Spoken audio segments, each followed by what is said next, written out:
औज़ुबिल्लाहिमिनश्शैतानिर्रजीम बिस्मिल्लाहिर्रहमानिर्रहीम। अस्सलाम वालेकुम साथियों, आपको इस नए सेशन में खुशामदीद कहते हैं। इससे पहले आप ई कामर्स के हवाले से, उसके तसव्वुरात के हवाले से बहुत अच्छी तरह जान चुके हैं।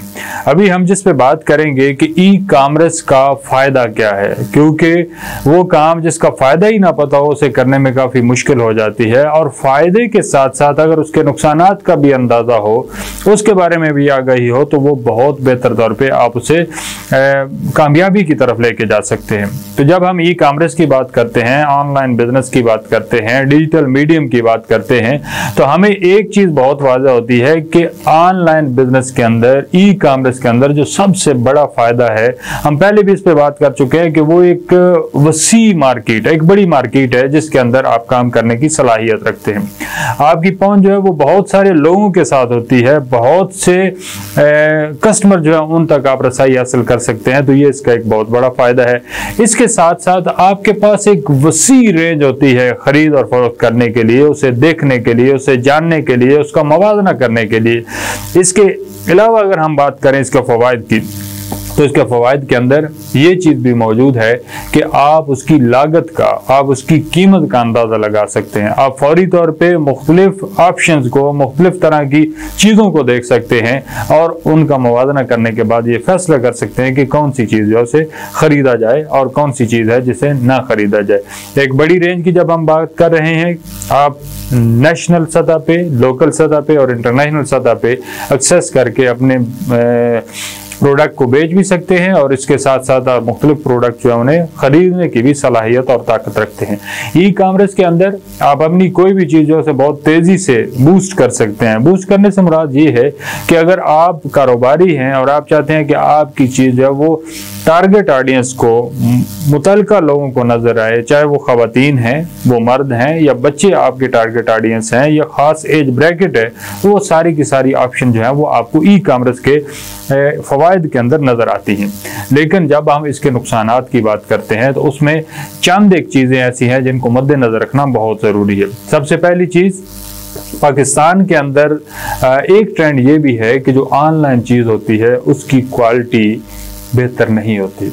जो दिखाया जाता है वो भेजा नहीं जाता, जो नज़र आता है वो बेचा नहीं जाता। तो ये एक मिथ बना हुआ है, और इसके पीछे अगर आप थोड़ा सा गौर करेंगे तो बहुत सी ऐसी फेक कंपनियां, बहुत से ऐसे जाली कारोबार करने वाले लोग जो फेसबुक के अपना पेज बनाते हैं और उसके ऊपर कुछ प्रोडक्ट जो है वो अपलोड करते हैं। अपलोड करने के बाद जब ऑर्डर आता है तो वो चीज़ बिल्कुल ही मुख्तलिफ होती है। उसकी क्वालिटी मुख्तलिफ हो सकती है, उसका साइज़ मुख्तलिफ हो सकता है और उसके कलर भी मुख्तलिफ हो सकते हैं। तो एक सबसे बड़ा ये नुकसान भी होता है कि क्योंकि लोगों के ज़हन में ये चीज़ अभी तक बैठी हुई है कि ये चीज़ें चेंज हो जाती हैं।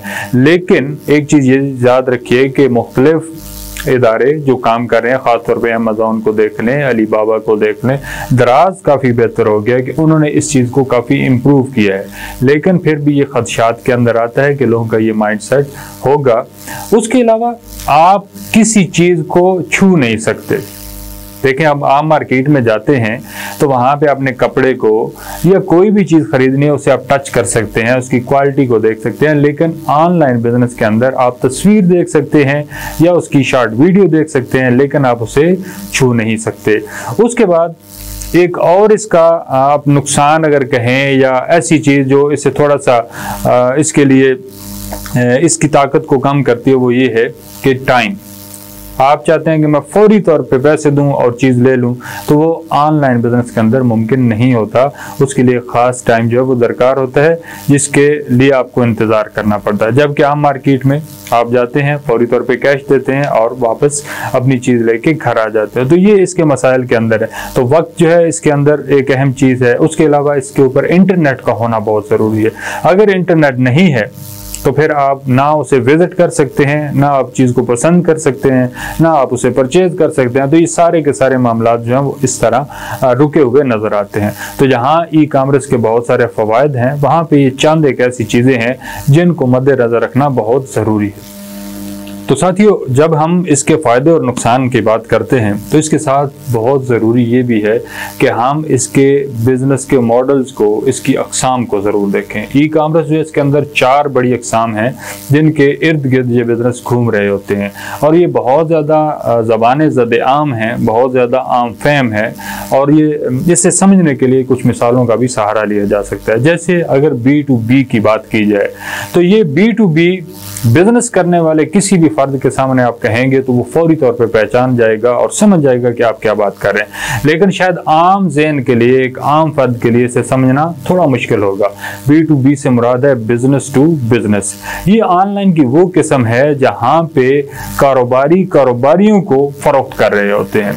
आप इसकी एक मिसाल लें, अलीबाबा ऑनलाइन बिजनेस के अंदर, ई कॉमर्स के अंदर एक बहुत बड़ा नाम है, अपनी क्वालिटी की वजह से, अपने वसी रेंज की वजह से, अपनी ऐसी प्रोडक्ट की वजह से कि कहीं से भी नहीं मिल रही तो वहां से आपको मिल रही है।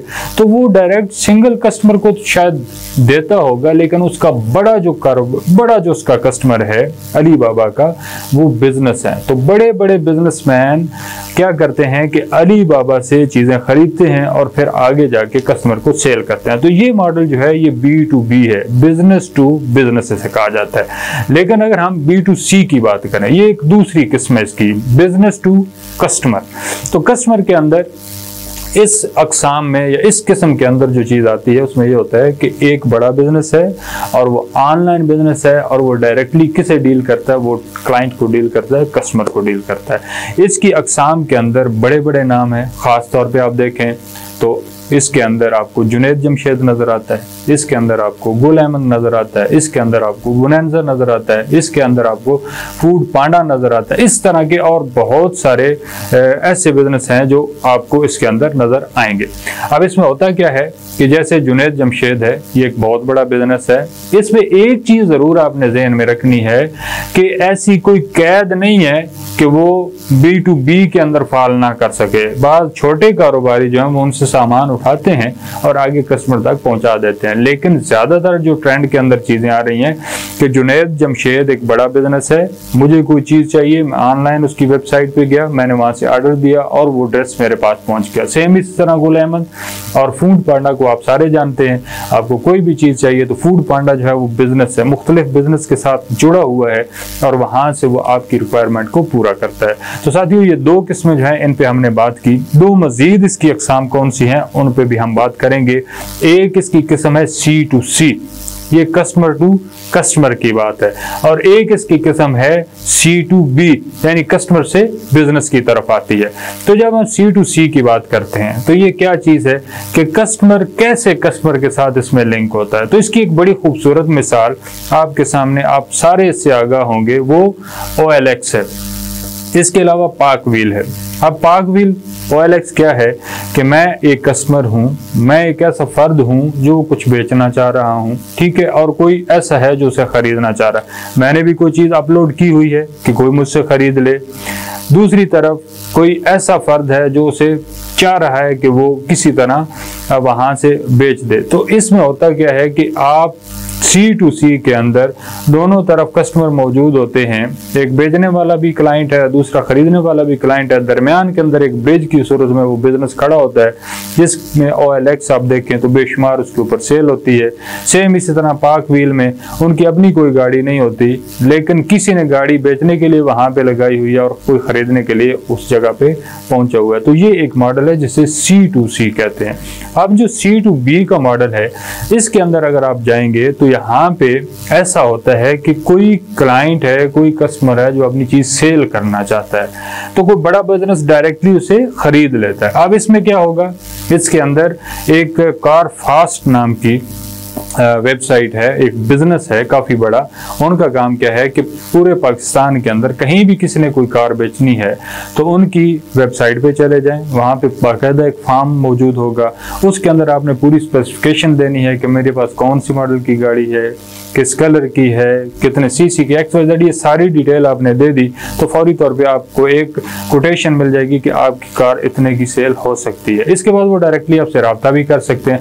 तो इस तरह बेशुमार लोग लोग जो हैं वो किसी आम बंदे को सेल करने के बजाय डायरेक्टली बिजनेस को सेल करते हैं। तो ये C2B मॉडल है।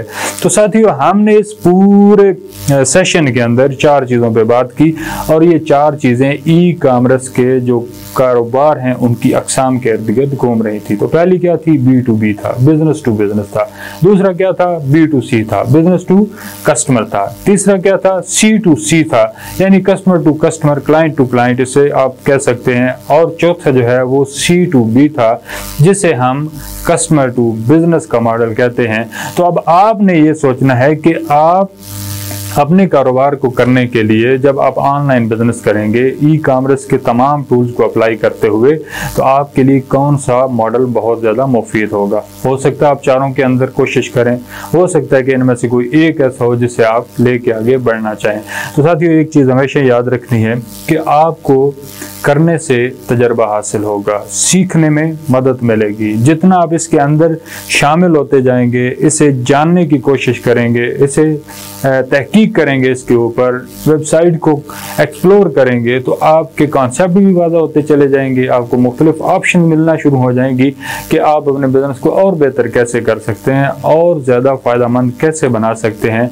तो इसके लिए एक वक्त ज़रूर लगेगा। तो इस पूरे अमर में सब्र बहुत अहम है, मुस्तकिल मिजाजी बहुत अहम है, खुलूस नीयत बहुत अहम है, कोशिश बहुत अहम है, कुछ नया करने की लगन और दिलचस्पी जो है वो बहुत अहम है।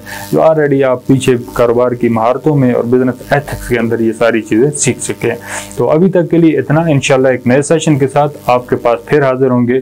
तब तक के लिए अपना बहुत सारा ख्याल रखें और जो कॉन्सेप्ट आपको बताए गए हैं इन्हें सिर्फ सुनने तक महदूद न रहें, बल्कि इसे एक्सप्लोर करें, इन पे और ज़्यादा काम करें ताकि आपके तसव्वुरात और